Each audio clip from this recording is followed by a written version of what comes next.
Tata power की तरफ से बहुत ही अच्छी रिक्रूटमेंट आई है। Tata power solar system limited इतने डिपार्टमेंट में आई है और इनकी ऑफिशियल प्रोफाइल पे है।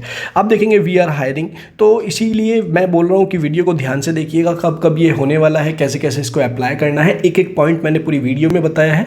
तो इसीलिए जल्दी से जल्दी आप देखिएगा और कमेंट सेक्शन में अपनी ब्रांच और पास आउट ईयर मेंशन किए बिना मत जाइएगा। तो चलिए शुरू करते हैं। हेलो दोस्तों, तो दोस्तों कैसे हो आप सब। टाटा पावर इंडिया की बैकबोन, उसमें निकल के आ रही है आज की रिक्रूटमेंट, जहां आपकी कोई भी एग्ज़ाम नहीं होगी, कोई भी फीस नहीं होगी, डायरेक्ट इंटरव्यू है। इसीलिए वीडियो को पूरा देखिएगा और देखेंगे तो आपकी जॉब लगना भी निश्चित हो जाएगा।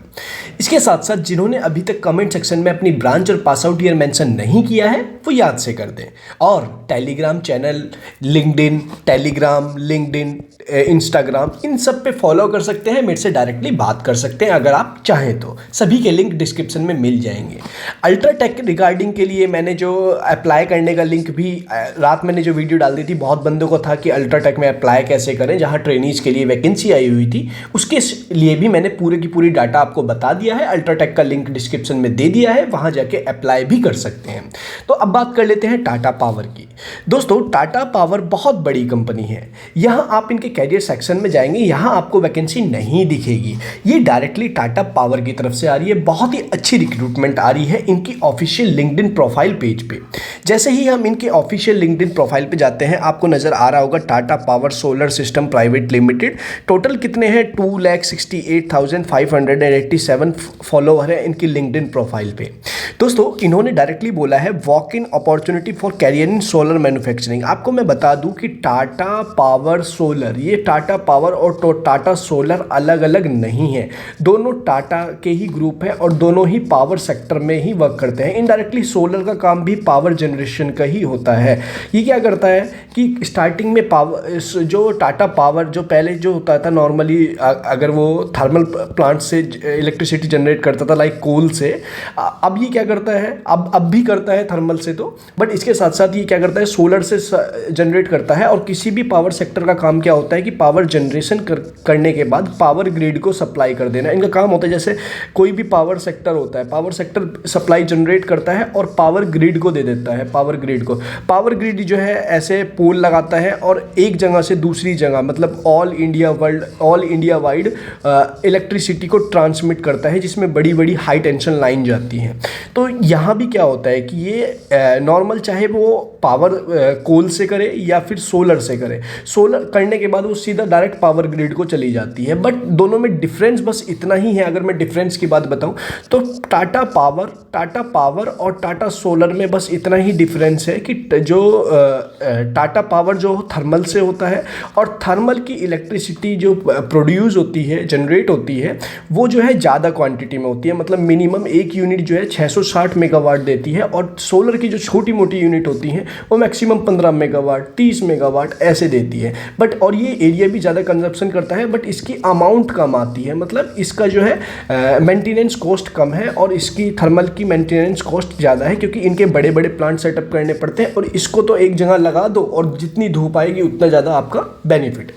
तो ये था इनके बारे में छोटा सा इन्फॉर्मेशन। अब बात कर लेते हैं किस किस के लिए वैकेंसी आ रही है। इन्होंने साफ साफ बोला है TP solar invites application we are broken become a 4 gigawatt का, मतलब आप समझ रहे हैं 4 गीगावाट इलेक्ट्रिसिटी एक जगह प्रोड्यूस नहीं होगी, क्योंकि 4 गीगावाट के लिए इन्हें कम से कम 10 किलोमीटर का कंटिन्यू एरिया चाहिए इन्हें अपनी सोलर प्लेट बैठाने के लिए। तो एक जगह नहीं होगी, तो ये कहाँ होगी? In module plant in Tiruvelli Tamil Nadu में। तिरुवेल्ली में अलग अलग प्लेस पे होगी।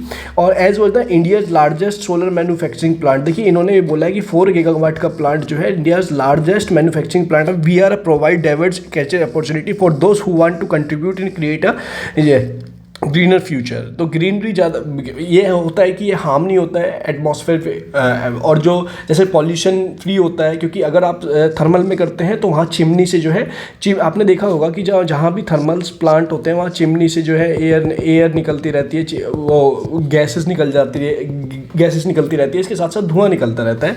तो यहाँ ज़्यादा बेनिफिट है। तो इन्होंने डायरेक्टली बोला है कि ये जो है डायरेक्ट वॉक इन इंटरव्यू करें फेस टू फेस, और 4th और 5th फोर्थ और फिफ्थ को अहमदाबाद के अंदर इन्होंने सैटरडे एंड संडे को डायरेक्टली बोला है कि आपका यहाँ हम, लेकिन उससे पहले ये शॉर्ट लिस्ट करेंगे कैंडिडेट को। अब शॉर्ट लिस्ट किस बिहाफ पे करेंगे? शॉर्ट लिस्ट करेंगे कि इन्होंने इतने डिपार्टमेंट दिए हैं, इनमें से ही आपको शॉर्ट लिस्ट किया जाएगा। पहले आपको क्या है, इनका फॉर्म सबमिट करना होगा और आपको ये इस पर भी नज़र आ जाएगा direct. Walk in Tata power solar limited, one of the largest solar manufacturing plants, Ahmedabad में इसका वेन्यू होने वाला है, त्रिवेली तमिलनाडु के लिए।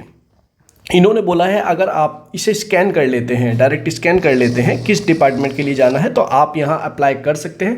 और 3 दिन पहले, मतलब अगर 4 तारीख को हो रहा है तो 1 मार्च तक आपको सारा अप्लाई करके मतलब करना ही है।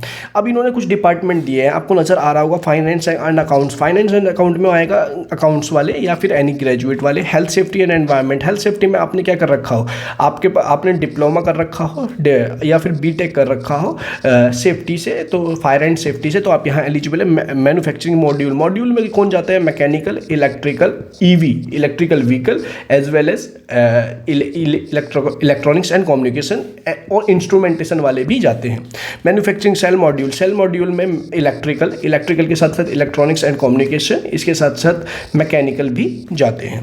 Manufacturing cell process engineering and technology, cell process engineering and technology में भी सेम ब्रांच जाती है। सेल प्रोडक्शन में क्या होता है, जहाँ इलेक्ट्रिसिटी को लाइक सेल प्रोडक्शन, मान लीजिए बैटरी जो होती है वो एक टाइप का सेल ही है, तो उसका जो प्रोडक्शन होता है, जो बैटरीज होती हैं उसको जो प्रोडक्ट करते हैं उनके लिए। तो कौन कौन एलिजिबल है? इलेक्ट्रिकल, इलेक्ट्रॉनिक्स एंड कम्युनिकेशन, इसके बाद इंस्ट्रूमेंटेशन, ये तीनों ब्रांच इसमें एलिजिबल है। नेक्स्ट है cell quality.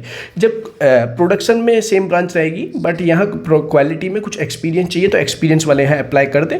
Module engineering and process engineering में आप देख सकते हैं मॉड्यूल इंजीनियरिंग, क्योंकि ये प्रोसेस इंजीनियरिंग की बात आ गई तो प्रोसेस इंजीनियरिंग में ऑल ब्रांचेस एलिजिबल रहने वाली है। बात कर लेते हैं इसके गूगल फॉर्म की। गूगल फॉर्म में भी आपको मैं बता दूंगा कैसे अप्लाई करना है, बट उससे पहले आपको मैं और डिपार्टमेंट के बारे में बता देता हूँ। नेक्स्ट है मॉड्यूल मेंटेनेंस आ गया। मॉड्यूल मेंटेनेंस में mechanical, electronics and communication, instrumentation, electrical वाले एलिजिबल है। मॉड्यूल प्रोडक्शन में भी सेम ब्रांच एलिजिबल है। प्रोक्योरमेंट क्या होता है? प्रोक्योरमेंट देखिए, सबसे बड़ा जो इफेक्ट होता है किसी भी कंपनी पे, किसी भी एमएनसी पे, किसी भी ईपीसी कंपनी पे, तो वो मेन प्रोक्योरमेंट का ही होता है। प्रोक्योरमेंट क्या होता है? मटेरियल को खरीदना, क्योंकि देखिए जो मेन कॉस्टिंग होती है, को जो कॉस्ट इफेक्ट करती है वो करती है मटेरियल खरीदने में। अगर मटेरियल हम वो 1 रुपये केजी भी सस्ता कर ले तो 1 लाख टन का सीधा मतलब बहुत सारे करोड़ रुपए बच जाएंगे। तो इसलिए प्रोक्योरमेंट मेन है। प्रोक्योरमेंट में ऑल इंजीनियरिंग ब्रांचेस एलिजिबल रहती है, क्योंकि इंजीनियरिंग बैकग्राउंड वालों को ही प्रोक्योरमेंट की ज़्यादा नॉलेज होती है और इंजीनियरिंग बैकग्राउंड वालों को ही प्रोक्योरमेंट मैक्सिमम कंपनियों में दिया जाता है। यूटिलिटीज़ एंड मेंटेनेंस में ऑल ब्रांचेस एलिजिबल है, क्योंकि यूटिलिटीज आ गया। मटीरियल मैनेजमेंट में ऑल ब्रांचेस इंजीनियरिंग के एलिजिबल है। इसमें आप सिविल से हैं, मैकेनिकल से हैं, आप इलेक्ट्रिकल से हैं, आप इलेक्ट्रॉनिक्स एंड कम्युनिकेशन से, आप इंस्ट्रूमेंटेशन से, आप किसी से भी आप एलिजिबल है। प्रोडक्शन प्लानिंग एंड कंट्रोल, दोस्तों इसमें भी civil, mechanical, electrical, electronics and communication, instrumentation, ये वाली ब्रांचेस एलिजिबल है। आपने पूरा देख ही लिया है, मैंने आपको बता दिया। अब किसी पे भी आप क्लिक करेंगे, किसी पे भी मैं आपको सारे लिंक प्रोवाइड कर दूंगा, यहाँ से नोटिफिकेशन लिंक भी प्रोवाइड कर दूंगा, तो यहाँ आप आके देख सकते हैं और किसी पे भी अप्लाई कर सकते हैं। अब बात आई अप्लाई करने की, कोई भी मैं एक पे क्लिक कर लेता हूँ, क्लिक करने के बाद इसका इस टाइप का गूगल फॉर्म ओपन हो जाएगा। तो देखिए हर जगह की वैकेंसी अलग है, हर जगह की वैकेंसी अलग है। तो यहाँ जो आपको अपनी इंजीनियरिंग ब्रांच की दिखेगी उस पर ही क्लिक कीजिएगा, अदरवाइज मैं आपको क्लिक भी करके दिखा देता हूँ। जैसे कि आपको प्रोक्योरमेंट के बारे में देखना है तो प्रोक्योरमेंट के बारे में मैं आपको क्लिक करके दिखा देता हूँ। अब सब मेंशन है कि आप लीड प्रोक्योरमेंट के लिए अपना सीवी सबमिट करें। सीवी मतलब अपना बायोडाटा सबमिट करें इनकी ऑफिशियल मेल आईडी पे। आपने देखा होगा यहाँ ईमेल आईडी जो है इस पे मेंशन करना है। तो जो भी आपकी ईमेल आईडी है, अब जैसे मेरी जो ऑफिशियल ईमेल आईडी है jobzone@official@gmail.com, इसको नेक्स्ट करके मैं आगे बढ़ जाऊँगा। यहाँ आपसे पूरा डिटेल मांगी गई है, इलेक्ट्रॉनिक्स, मैकेनिकल, इलेक्ट्रिकल। अब इसके बाद आपको क्या कर लेना है, यहाँ अपना सीवी ऐड कर लेना है। सीवी ऐड करेंगे तो सीवी ऐड करने के बाद आपको नेक्स्ट कर देना है। जैसे ही आप सीवी ऐड करेंगे, आपको सीवी का एक छोटा सा फॉर्मेट मैंने टेलीग्राम चैनल पे भी डाल दिया है। अपनी स्किल्स के लिए इन्होंने बोला है कि आप अपनी स्किल यहाँ से डिफाइन कर सकते हैं लीड प्रोक्योरमेंट के लिए।